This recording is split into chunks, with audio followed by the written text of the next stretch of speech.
Okay, this is the second part of your body as a weapon video. Screw this.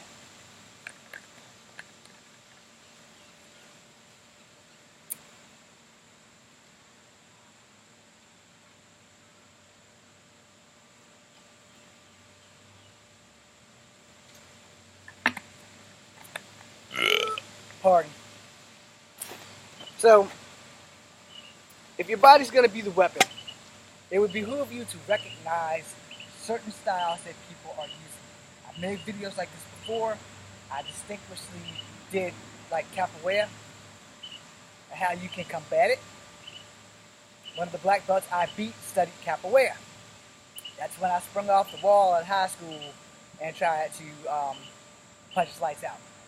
It's also how I decided when I was making movies that I wanted to use that in everything I did. So I do a lot of wall springing.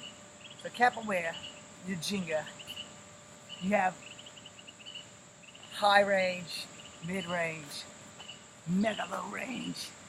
And so, you know, their kicks, here they touch the ground, they do a bunch of high flying stuff, and the best styles to combat capoeira with is lambada, which is the same thing, wushu, drunken master.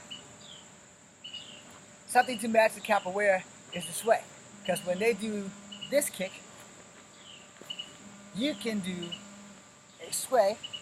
My hip and my back doesn't work like it used to, but you can sway, or you can sway under the kick and move in. So you have to understand your body mechanics. Your body mechanics are everything. And your body, how it works, how it doesn't work, what gives you pain, what does not give you pain, is what's going to decide your winning factor in a fight. So we're going to work on punches now. So karate and kung fu, you're both doing this horse fist stuff, or horse stance rather, because horse fist is this, it's like an axe hammer. But, you know, you're punching, you block, you block, yeah, you know, that kind of stuff. That was improper, by the way. The real part should have been here, and then the block here, and then back here, if you're going to do forms. Yeah, I suck at forms, so, you know, we're going to fight, I'm going to get you like this. I'm not going to go into crane, I'm not going to go into snake, I'm not going to go into tiger, I'm not going to go into dragon, I'm not going to break into mantis. I think this thing just stopped. Nope, still going. Okay. So, your strikes. Your mantis strike is a two-finger strike. So you have to figure out where on the body you are going to effectively hurt somebody with two little fingers. So, indentions in the body is where you want to strike for mantis. I call it indentions. Shit. Sometimes you're better showing people than telling them. So here, we're fighting. I'm going to poke you here. If I'm in this stance and I strike, I'm going to strike here. Fleshy tissue, not solid mass. Here, the gut, a lot of people who don't have six-pack abs, like I don't have six-pack abs, these are fun pokey spots. Grapples here for like tiger and snake and dragon, because the dragon has claws. So, here, rip. Tiger, same thing. Here, you want to grab in fleshy parts. So in Kempo, they taught us indentions. Everywhere there's an indention, everywhere there's a joint, there's a pressure point. So in here, up here, these places here, they work. And if you're into grappling, those things help you when you grapple, because plan and compliance works with most people.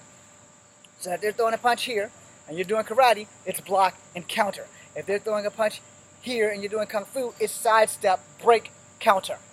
Understand? For Kempo, it's whap, counter, but in Kempo, every strike is a block, every block is a strike. Kempo has a lot of sayings, you'll get used to it. So, if they're going crane or snake, here's the difference. Crane, snake has a mouth there. The crane only attacks with the beak closed. The snake has its mouth open so that it can reach.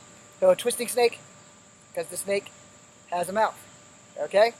Now your mantis has two claws. Even though they only have 6 legs, they have 2 claws on the tip of the big 6 legs. So they're going to strike. when they're going to strike in fleshy spots. So in these indentions, just like Kempo, if you know where these indentions, these dimples and stuff is on a person's body, those are your target zones because they're easier to manipulate. Okay? Hopefully that made some sense. So guys running at you, you sidestep and throw a mantis strike to the gut, your target here.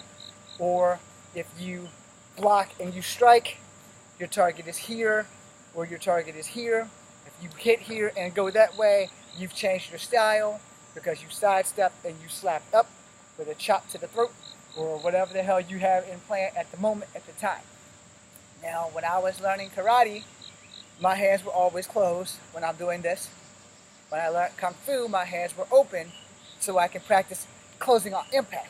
Now, in a real fight scenario, this ain't gonna work. Alright, you're not gonna remember to close that fist on impact.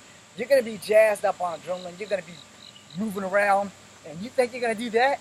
Look carefully. Jagged up? Yeah, that ain't gonna happen.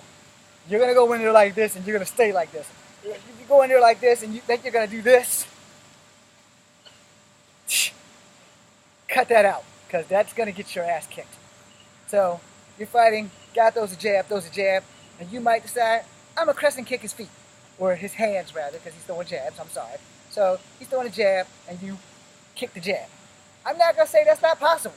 I've never done it. I'd love to see it, but you know, I think I'll do that in the next movie I make.